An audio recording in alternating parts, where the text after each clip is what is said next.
Hi. Okay. Inhale and exhale. 1, 2.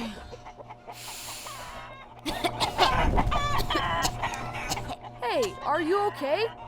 Yeah, it's just that the air is so musty that I can't do my deep breathing exercises in here. Yeah, it's stuffy in here. Well, I don't think I've introduced myself yet. I'm Kit, and this is my first day here.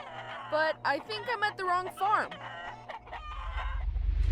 You see, when we drove in here, the sign said poultry plant. But I'm supposed to go to Sunshine Pastures. Have you heard of it? Apparently, it's a really great place.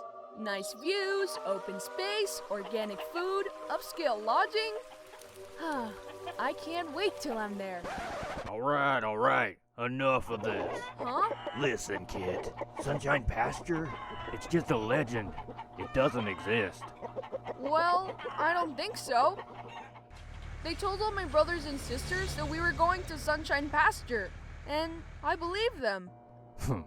If you say so. But you're a youngin', Kit. You'll find out soon enough that this is our life. We're all stuck here.